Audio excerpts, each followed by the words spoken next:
Hello everyone, welcome to bind edutech.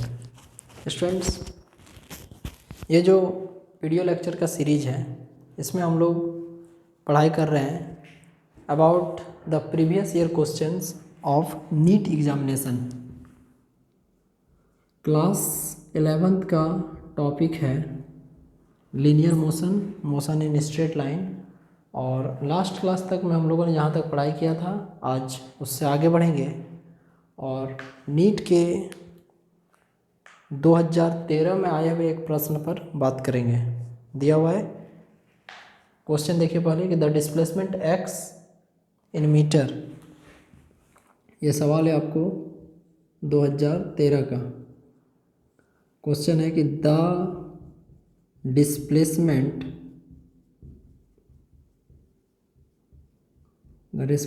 X, ये दिया हुआ है in metre of a particle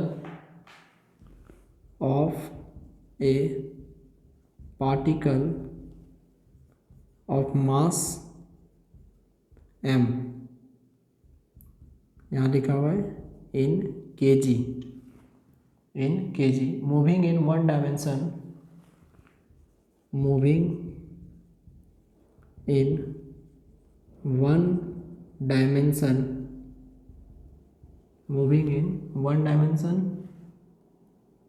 under the action of force,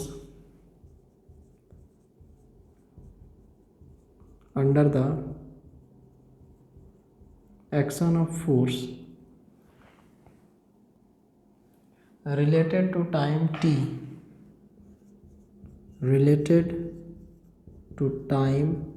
t in second is t is equal to root x plus 3। ये standard equation है।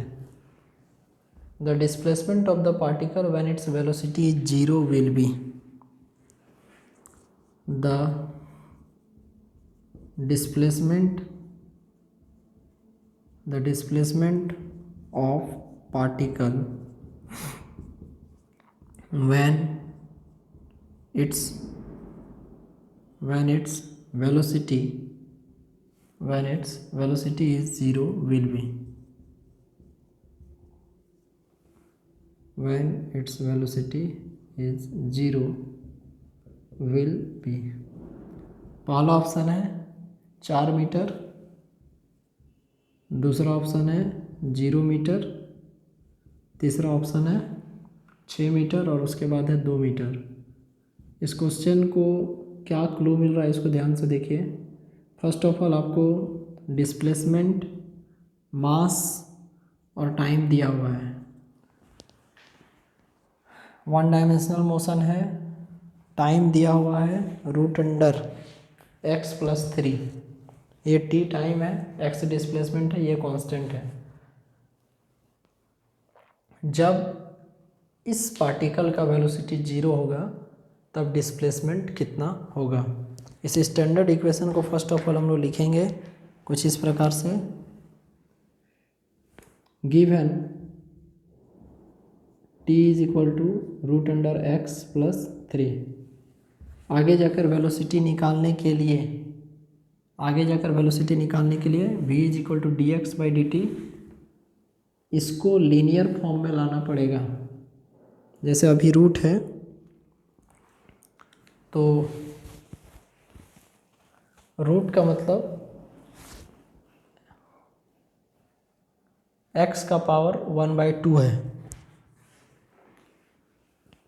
ये आप ऐसे लिख सकते हैं t minus 3 is equal to root x. दो तरीके हैं, या तो स्क्वायर कीजिए दोनों साइड या तो पावर को इधर ले आइए।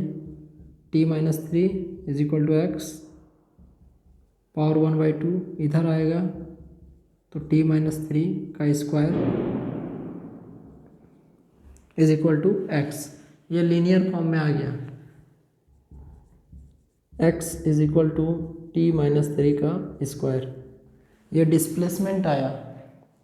एंड नाउ इस तरह के प्रश्न में आपको दिया हुआ है कि डिस्प्लेसमेंट इस x का वैल्यू निकालिए जब वेलोसिटी 0 हो। तो यहाँ पे हम लोग को फर्स्ट ऑफ ऑल इसका डिफरेंशिएशन करके इसको 0 से इक्वेट करना होगा। इसका डिफरेंशिएशन करके इसको 0 से इक्वेट करना होगा एंड देन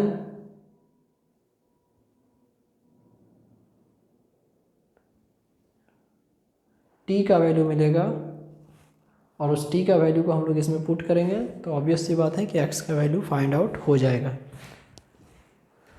किसी भी फंक्शन का जो डिफरेंशिएशन होता है जैसे x⁴n है तो n x का पावर n-1 और यदि कोई कोएफिशिएंट ऐड है तो उसका सेपरेट डिफरेंशिएशन होगा। लिखेंगे वी नो दैट। अब वेलोसिटी यहाँ पर निकालना है तो वेलोसिटी के 4 प्रकार हैं। ये फाइंड होगा v instantaneous, the velocity of an object at any instant of time. तो v instantaneous is equal to dx/dt। v instantaneous is equal to dx/dt। तो यहाँ से हो जाएगा v, आई लिख दीजिए, वैसे नहीं भी लिखिएगा तो कोई इशू नहीं है। एक्चुअली किसी पार्टिकुलर पॉइंट पे फाइंड करने के लिए बोला जा रहा है इसीलिए हम लोग ये काम कर रहे हैं। तो v is equal to d/dt, x का वैल्यू t-3 का स्क्वायर। अब देखिए यह x⁴n का फॉर्म है। यहाँ से इसका यदि डिफरेंशिएशन करेंगे तो v इज इक्वल टू ये पावर आगे आ जाएगा 2 और डायरेक्ट लिख देते हैं t-3। ये जो फंक्शन है t-3 इसका सेपरेट रूप से डिफरेंशिएशन होगा dt/dt, वो 1 आ जाएगा, उसको हम लोग लिख नहीं रहे हैं। अब डायरेक्ट यहाँ से समझ जाइए 2t-3, और ज़्यादा लिखना है तो आप इसको 2t-6 लिख सकते हैं। एक बहुत ही अंडरलाइन करने वाला चीज़ कि डिस्प्लेसमेंट कब निकालना है, व्हेन इट्स वेलोसिटी इज 0। मतलब ये जो वेलोसिटी आया वो 0 होना चाहिए। तो लिखेंगे गिवन v को 0 करना है तो v इज इक्वल टू 0, तो 0 is equal to 2t-3।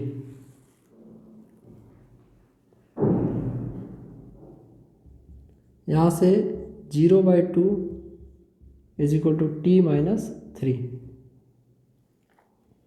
This will give us 0, t-3 ये इधर आ जाएगा, 0 + 3 इज इक्वल टू t, तो आंसर आ जाएगा t is equal to 3। But this is not the answer, this is the time,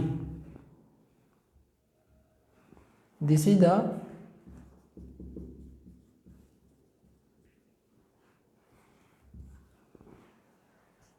the time.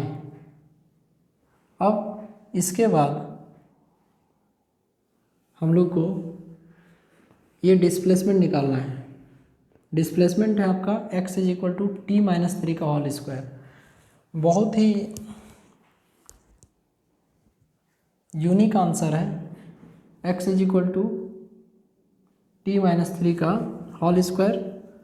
तो देखिए डायरेक्ट हम लोग यहाँ पे t इज इक्वल टू 3 बैठा देंगे। देखिए x इज इक्वल टू यहाँ 3, तो 3 - 3 इसका whole square, x is equal to 0 का स्क्वायर इज इक्वल टू 0। तो इस क्वेश्चन का आंसर 0 मीटर आएगा। मतलब जो इनिशियल पॉइंट है उसी समय डिस्प्लेसमेंट 0 होगा। एक कॉन्ट्राडिक्टरी चीज़ बता देते हैं कि लीनियर मोशन में x का जो पावर आपको दिया हुआ है तो टाइम इंक्रीमेंट होने के साथ साथ इसका कुछ ना कुछ वैल्यू होगा ही। तो जब वेलोसिटी जीरो होगा तो डिस्प्लेसमेंट भी जीरो होगा। देखिए क्वेश्चन में दिया हुआ है कि वेलोसिटी जीरो है और हम लोग का डिस्प्लेसमेंट आया जीरो, तो इसका फिजिकल सिग्निफिकेंस यही निकल रहा है कि यदि वेलोसिटी किसी भी पार्टिकल का इनिशियल स्टेज में है तो उस दौरान उसका जो डिस्प्लेसमेंट होगा वो भी उस समय जीरो होगा। ओके स्टूडेंट्स, आगे बढ़ते हैं। इसके बाद एक सवाल है नीट 2008 का।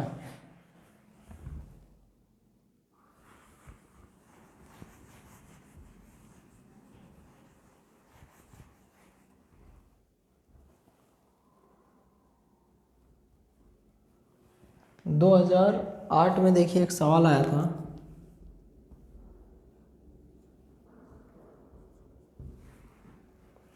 A particle shows distance time curve as given in this figure।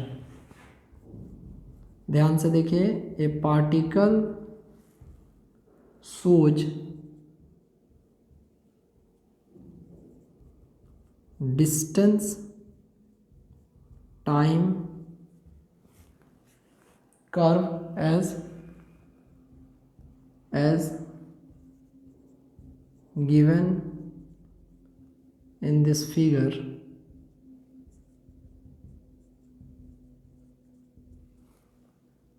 The maximum instantaneous velocity of the particle, the maximum instantaneous velocity of the particle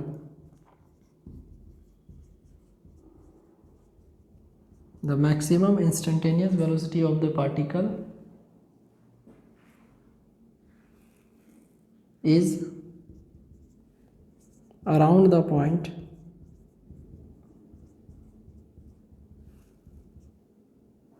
option है पहला डी, दूसरा ऑप्शन है ए, तीसरा ऑप्शन है बी और चौथा option है सी।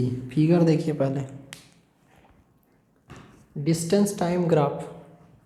Motion in one dimension में जब ग्राफिकल रिप्रेजेंटेशन पढ़ाया जा रहा था तो आपको एक बात बताए थे कि जितने भी ग्राफ यूजुअली हम लोग कंसीडर करते हैं,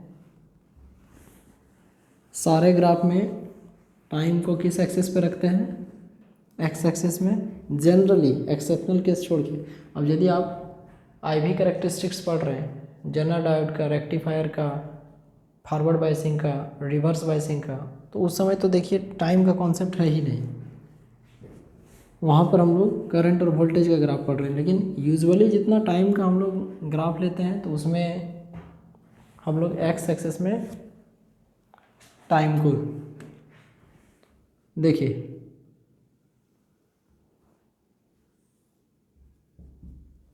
एक्स वाई ओरिजिन, ये आपको डिस्टेंस है,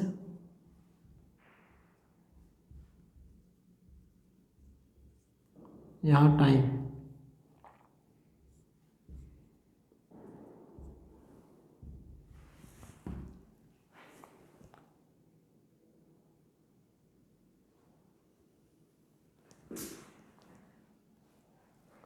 ये ग्राफ का नेचर देखिए, ये आपको पॉइंट ए हो गया, ये बी हो गया,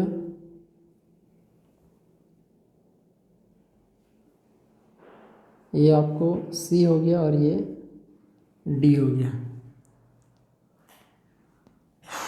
डिस्टेंस टाइम ग्राफ बोलने से अच्छा होता, इसको हम लोग डिस्प्लेसमेंट टाइम ग्राफ कहते हैं, क्योंकि इसका स्लोप निकालने पे ऐसे हम लोग डिस्कशन किए हैं कि डिस्टेंस टाइम ग्राफ का स्लोप स्पीड देगा और डिस्प्लेसमेंट टाइम ग्राफ का जो स्लोप होगा वो हम लोग को वेलोसिटी को देगा।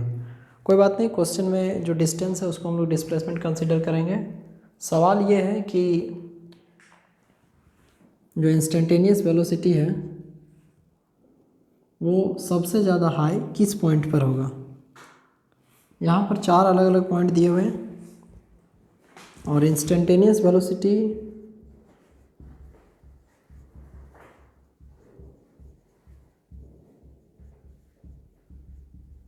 v is equal to ds/dt, rate of change of displacement with respect to time, rate of change of displacement with respect to time। अब देखिए ये पॉइंट ए है, पॉइंट बी है। देखिए पॉइंट ए एक्चुअली ओरिजिन से start हो रहा है,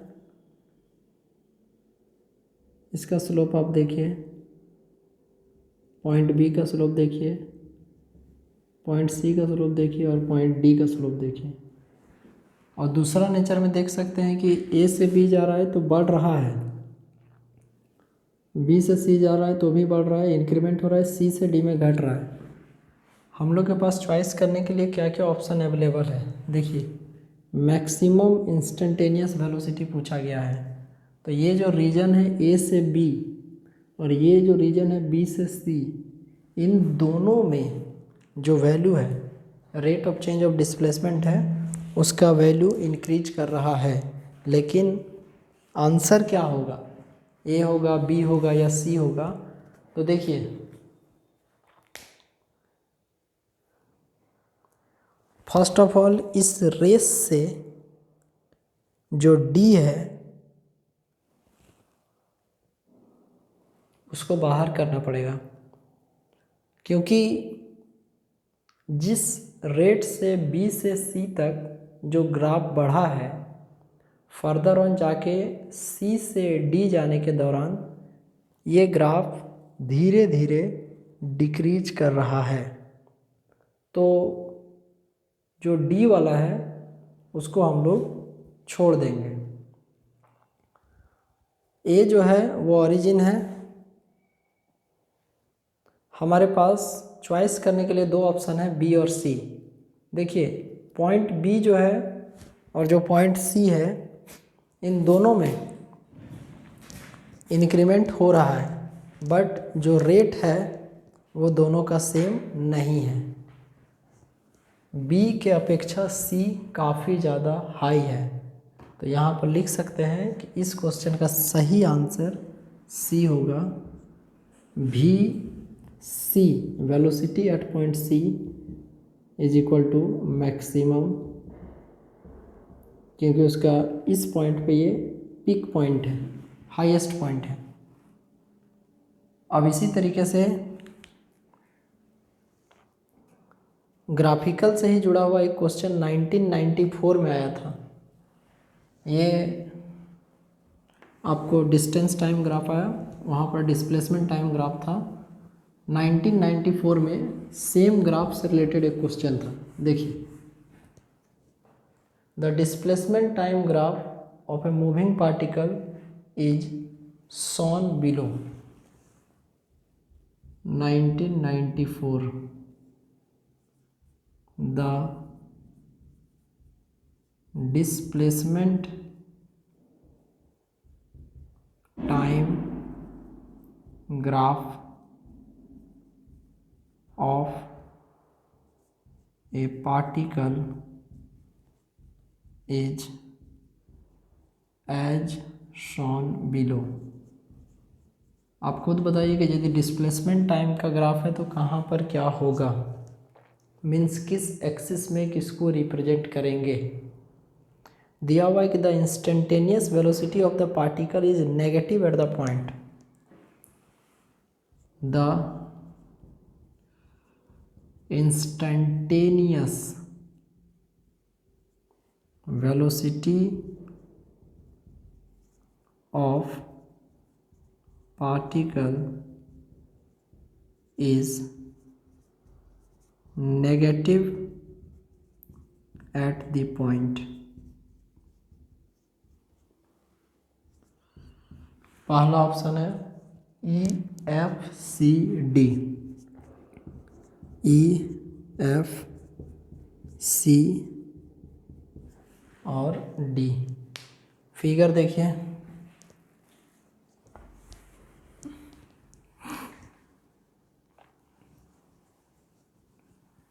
देखिए इस क्वेश्चन में भी आपको इंस्टेंटेनियस वेलोसिटी पूछा गया है। डायरेक्ट हमारा कंसर्न होगा rate of change of displacement with respect to time. Displacement किस रेट से चेंज कर रहा है, चेंज इन पोजीशन किस डायरेक्शन में हो रहा है, clockwise, anti clockwise, upward, downward.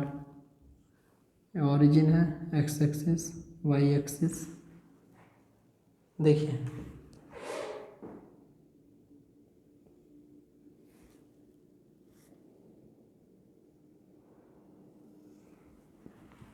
इसमें अलग अलग पॉइंट ड्रॉ किए गए हैं, सी,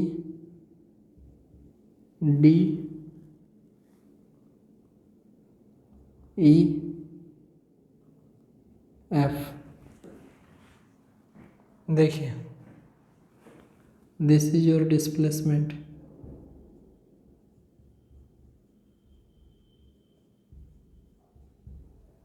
एंड दिस इज टाइम। आपको बताना है कि चारों में से कहाँ पर इंस्टेंटेनियस वेलोसिटी नेगेटिव होगा। Velocity is a vector quantity having magnitude and direction, and at every single point in this curve, if we draw tangent, then we can have the direction of velocity at that particular point. किसी भी curve पर tangent draw करने से वहाँ पर velocity उस मतलब यदि डिस्प्लेसमेंट टाइम ग्राफ है तो मिलेगा। तो इस पर देखिए टेंजेंट इधर ड्रॉ होगा, इस पे इधर जा रहा है, इस पे इधर जा रहा है। लेट्स इसको आप V1 मान लीजिए। C से D के सेक्शन का जो वेलोसिटी है उसको माने V1, D से E सेक्शन का है V2 और E से F सेक्शन का है, इसको V3 मान लीजिए। वैसे इसको इधर नहीं माना जा सकता है, आगे जाके इंटरसेक्ट कर जाएगा, तो टेंजेंट एक ही पॉइंट पर रहता है, ये इधर आएगा, ऐसे इंक्रीज कर रही है। अब देखिए इंस्टेंटेनियस वेलोसिटी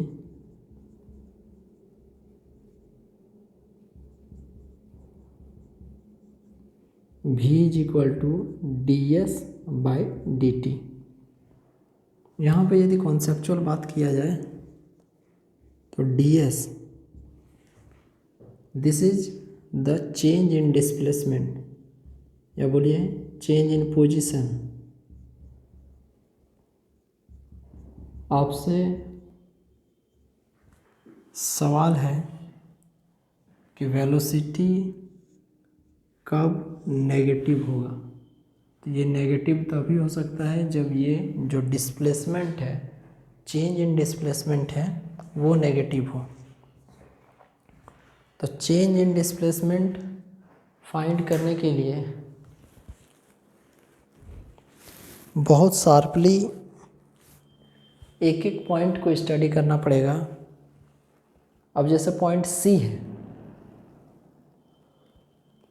0 से C के बीच में जो वेलोसिटी है वो इंक्रीज कर रहा है, तो यहाँ पर वैल्यू पॉजिटिव होगा।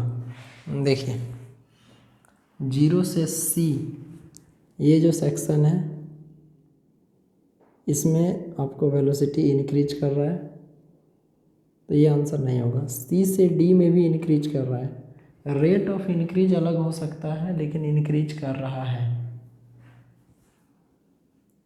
बहुत ही इसमें हम लोग सही चीज़ देख पा रहे हैं कि जो D से E है, ये सेक्शन जो है